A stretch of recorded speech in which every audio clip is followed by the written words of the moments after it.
चीन ने दावा किया कि उसने स्पेस राइस की पहली फसल उगा ली है। स्पेस राइस, अंतरिक्ष का चावल। जी हां, अंतरिक्ष का नहीं, अंतरिक्ष में धान नहीं उगाया है, उससे थोड़ा सा अलग है, थोड़ा समझना पड़ेगा इसको। असल में चीन ने अंतरिक्ष में धान के बीज भेजे और फिर उनको वापस पृथ्वी पर लाकर उगाया है और उस धान से अब चावल निकल चुका है। यह है खबर और चीन का दावा है। चीन का दावा अगर सही है तो यह बहुत बड़ी खबर है। तो इसको समझते हैं कि हुआ क्या है और इससे आगे क्या हो सकता है।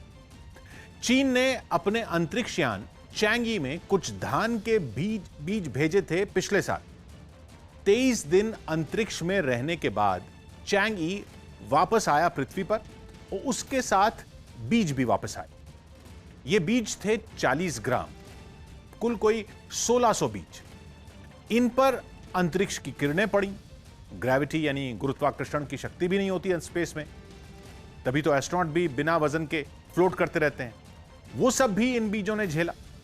वो सब झेलने के बाद जब बीज वापस पृथ्वी पर आए तो चीन के ग्वांडोंग प्रांत की साउथ चाइना एग्रीकल्चरल यूनिवर्सिटी के स्पेस ब्रीडिंग रिसर्च सेंटर में इन बीजों की बुआई की गई और अब जाकर फसल तैयार हुई और चीन का दावा है कि उसने फसल काटकर चावल निकाल लिया है, जिसको वो कह रहा है स्पेस राइस। तो सवाल यह कि ऐसा करने से क्या होगा। तो कुछ दावे यह हैं कि स्पेस में जाने से बीजों में जेनेटिक बदलाव हो गया होगा और हो सकता है उन्नत किस्म का धान बने इन बीजों से जिससे उतने ही खेत में कई गुना पैदावार हो।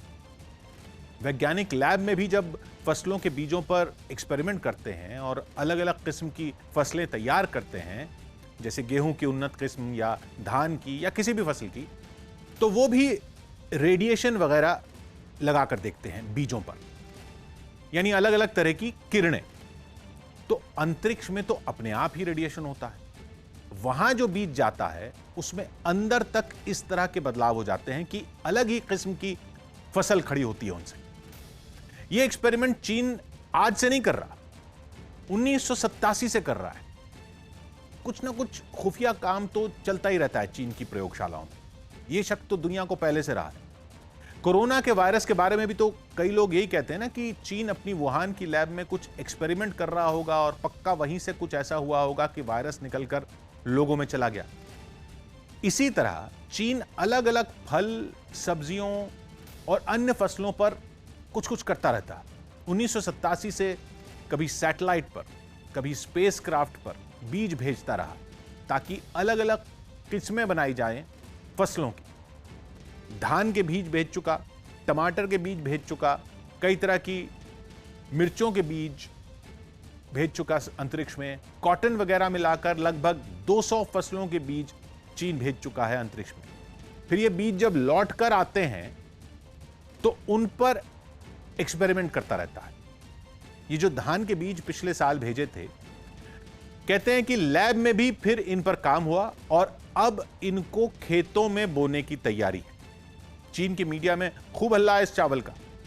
इसे राइस फ्रॉम हेवन यानी स्वर्ग से आया चावल कहा जा रहा है। अभी तो लैब में फसल तैयार हुई है। जब खेतों में बड़े पैमाने पर इसकी फसल कुछ साल में तैयार होगी और जब वो चावल लोग खाएंगे तब पता चलेगा ये स्वर्ग का एहसास दिलाता है या कहीं कुछ और ही कांड ना हो गया। लेकिन जो भी है, खबर तो बड़ी है। दुनिया भर के वैज्ञानिक परेशान हैं कि ये रेडिएशन वाली फसल खाकर क्या होने वाला है। हो सकता है कि कुछ भी ना हो सकता है सिर्फ पैदावार बढ़ जाए और उतने ही खेत में कई गुना धान होना शुरू हो जाए। हो सकता है आगे चलकर किसी फसल के बीज पर अंतरिक्ष का रेडिएशन पड़ने से कोई फल या सब्जी बड़ी बड़ी उगनी शुरू हो जाए। हो सकता है फसल पर कीड़ों का असर न पड़े। अब जैसे याद होगा आपको, बीटी कॉटन पर काफी बवाल हुआ था। वो कपास का बीज अंतरिक्ष से तो नहीं आया था, लेकिन वो भी तो बीज को म्यूटेट करके लैब में उसमें बदलाव करके कपास का ऐसा बीज बनाया गया था जिससे पैदावार ज्यादा होती है, कीड़ा भी नहीं लगता है, बीटी कॉटन। लेकिन ये अंतरिक्ष वाला एक्सपेरिमेंट करने से कुछ नुकसान भी तो हो सकता है। जमीन पर क्या असर पड़ेगा, पर्यावरण पर क्या असर पड़ेगा, उसको खाने वाले लोगों के डीएनए में तो कुछ नहीं हो जाएगा? अभी कुछ नहीं पता है। चांद पर फसल उगाने का एक्सपेरिमेंट भी चल रहा है। चीन चांद पर भी एक बेस स्टेशन बनाना चाहता है और वहां एक ग्रीन हाउस में पौधे उगाने का एक्सपेरिमेंट करने की कोशिश करना चाहता है। यानी ये एक अलग ही स्पेस रेस चल रही है। लेकिन उसमें तो जो होगा वही चांद पर होगा। अंतरिक्षयान में भी बीज अंकुरित करने का प्रयोग भी चल रहा है। लेकिन ये जो वहां से बीज लाकर पृथ्वी पर फसल उगाने का काम है, इस पर सबकी नजर बनी हुई है। चीन की 140 करोड़ जनता है। उसका पेट भरने के लिए और आने वाले दशकों में और ज्यादा से ज्यादा लोगों को खिलाने के लिए चीन अपने खेतों में लगातार ज्यादा से ज्यादा पैदावार करने की कोशिश में लगा रहता है, ताकि आगे चलकर खेती के लिए जमीन कम लगे और फसल कई गुना ज्यादा हो, तो सबके लिए अनाज भी मिलता रहे और उद्योग धंधों के लिए भी जमीन मिलती रहे। इस मकसद के लिए तो एक्सपेरिमेंट ठीक है, लेकिन कहीं इसका कोई उल्टा असर न पड़ जाए, यह खतरा है। हालांकि कुछ एक्सपर्ट्स तो ये सब सिर्फ शिगुफा ही मान रहे हैं। कह रहे हैं ये सिर्फ चीन का भौकाल बनाने की कोशिश है। 50 साल पहले 1970 के दशक में अमेरिका के नासा ने भी अपने अंतरिक्ष यान अपोलो 14 में भी कुछ पेड़ों के बीज भेजे थे चांद तक, ताकि देखें कि उन पर अंतरिक्ष की किरणों का क्या असर होता है। यान जब लौट कर आया तो वो बीज यहां जमीन में बोए गए। 30 साल तक उन पौधों को देखा गया, वो बड़े पेड़ बन गए। उनको नाम दिया गया मून ट्रीज।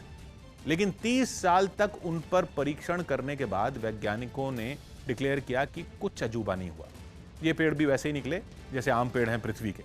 वही तना, वही पत्ते, वही जड़ें, न बड़े न छोटे। बीज अंतरिक्ष का चक्कर काट के आ गए थे बस। अब चीन ने अंतरिक्ष का चावल बना दिया है। देखते हैं इसका क्या होता है, शिगुफा निकलता है या अजूबा। जो भी हो, दुआ कीजिए कि कुछ दाएं बाएं ना हो जाए कोरोना की तरह।